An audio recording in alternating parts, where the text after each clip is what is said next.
मेरे सभी प्रिय बच्चों, मेरे अमृत अंश सभी पुण्य आत्माओं, मेरे भाइयों और बहनों, अब हम चर्चा करेंगे कि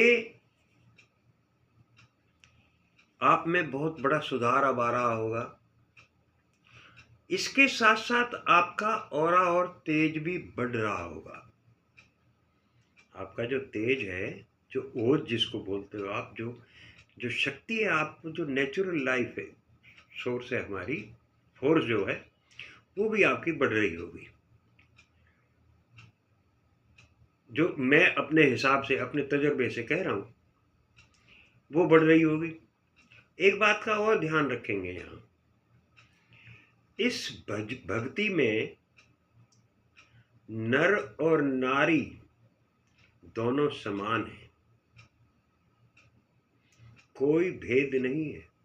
जितना इंसान आदमी कर सकता है, उतना ही नारी भी प्राप्त कर सकती है। नारी में भी ये सारी शक्तियां और ये सारा रूप ये नारी भी देख सकती है। जैसे काल महाराज का रूप है, आठों धड़ अलग अलग पड़े हुए होते हैं, ये देखेंगे आप। कैसे बलराम जी की, कृष्ण जी की, सुदामा जी की आप गौओं के साथ ये जो अद्भुत नज़ारे हैं, इनको देखोगे। कैसे आसमान, सूर्य का प्रकाश बहुत इतना जोरदार के ऐसी लाइटें, ऐसा उजाला तुमने जीवन में नहीं देखा होगा। वो उजाला भी देखेंगे यहाँ पे आप। सारे गणों को देखेंगे, जो शिव शक्ति के दूत जिन्हें हम कहते हैं, इन गणों के भी दर्शन करोगे आप। इन सब को देखते हुए आप बढ़ते चले जाएंगे। आप सदाशिव के भी दर्शन करोगे, जैसा कि मैंने आपको बताया है। अगर मार्ग में यही है सब कुछ सबके लिए, तो कालका तक तो मैंने संपर्क किया है बहुत सारे लोगों से। उन्होंने सबने यही कहा है, हाँ काल का रूप यही है। लेकिन आगे की चीज़ों में ना वहाँ फर्क पड़ता चला गया, और मैंने इसलिए पुस्तकें पढ़नी भी बंद कर दी थी बाद में। मैंने फिर पुस्तकों से जो है ना अपना ध्यान सा हटा लिया, क्योंकि मैं कंफ्यूज होने लगा था। मैं जो कुछ देखता था फिर उसको ढूंढने की कोशिश करता था, तो कुछ चीज़ें तो मिलती हैं, कुछ नहीं मिली मुझे, पाने से भी, ढूंढने से भी नहीं मिली।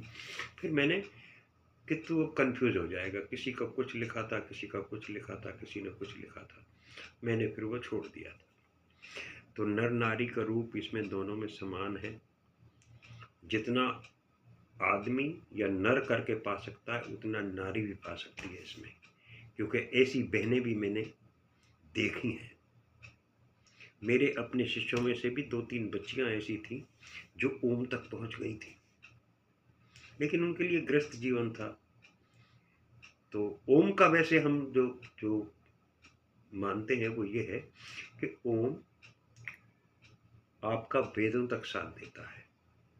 आपका वेदों का जितना उसमें सार छिपा हुआ है ना, जैसे कहते हैं कि वेद हमें ये बताता है, वेद हमें ये बताता है, वेद हमें ये बताता है। वेदों का ज्ञान फिर आपके लिए पुस्तक पढ़ने की जरूरत नहीं है। अगर आपने ओम के दर्शन कर लिए तो समझना वेदों का सार, जो सार है, जो जीस्ट है, वो आपके पास आ गया। अब यहां से आगे की जो अवस्थाएं हैं, इस अवस्था में होगा क्या? आपके पास क्रोध के बदले करुणा आ जाएगी, और राग की बजाय जो ना आपको प्रेम राग शुरू हो जाएगा। द्वेष के बजाय छोड़ देंगे आप उसको, प्यार होना शुरू हो जाएगा जीव जंतुओं से, क्योंकि आप बहुत सारी चीज़ें देखेंगे। और हो सकता है क्षत्रिय अवस्था में ही आपको बीच के मार्ग में, बीच तक ही आपको परम के दर्शन हो जाएं। परम के दर्शन कैसे होते हैं? आप अपने आपे में जैसे ही एक दिन अपने इष्ट के दर्शन करोगे आप, तो पहली बात तो ये है कि आप रोओगे बहुत, ये पहचान है। क्योंकि पीछे आपकी क्रियाएं जो चली आ रही होंगी, उनमें आपके रोंगटे खड़े होना, आपका अश्रुपात होना, बार बार रोना शुरू कर देना, और आपके गले का घर्रा जाना, गले में रुकावट आना, ये आपकी पहचान जब होने लगे तो समझ लेना कि आप अपने पथ पर बिल्कुल सही चल रहे हैं, ज्ञान में, ज्ञान मार्ग में या निष्काम कर्म मार्ग में। लेकिन यहाँ आके जो है ना, आप कहीं भटके ना। जैसे यहाँ जब आगे बढ़ेंगे तो आपकी काम वासनाएं लगभग खत्म होने को होंगी। आपको ये काम वासनाएं जो है, आपको इनसे नफरत हो जाएगी। यहाँ आके क्या होता है, एक प्रश्न खड़ा होता है कि आपकी नारी, क्योंकि आप ग्रस्त में रह के ही भजन कर रहे हो और ज्ञान मार्ग पे या ध्यान में आप मार्ग पे चल रहे हो, तो आपको बिना गुरु के बताए हुए ये चीज़ें सब कुछ, या प्रमाणिक गुरु के बगैर जो है ना, आपको ये चलना बड़ा मुश्किल हो जाएगा। वो आपको ये नहीं बताया, आपको ये पता नहीं चल पाएगा कि क्लेश घर में किस लिए है। लेकिन घर में क्लेश होना स्वाभाविक है, ये हो सकता है। नारी आपके ऊपर, क्योंकि जब ये काम वासनाएं मरती हैं तो नारी के अंदर एक आपका चेहरा बदल जाएगा, आपका रूप रंग बदल जाएगा, क्योंकि आप में सब कुछ चेंज आ जाएगा। भोजन थोड़ा करना, जैसा मिल गया वैसे ही कर लेना, कम बोलना, सहज बोलना, ये सारी चीज़ें आती हैं। उस वक़्त आपके परिवार में ये हलचल पैदा हो सकती है कि आप क्या चाहते हो, करना क्या चाहते हो। तुम बोलते नहीं हो ढंग से, आते नहीं हो, बोलते नहीं हो, बैठते नहीं हो, पहले तो ऐसा करते थे, वैसा करते थे।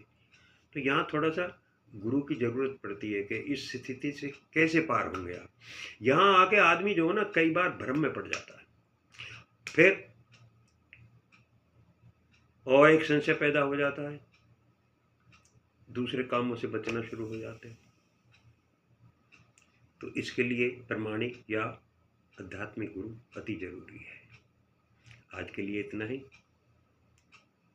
भारत माता की जय। जय हिंद, जय हिंद की सेना। राधे राधे। आप बटेंगे तो कटेंगे, ध्यान रखना।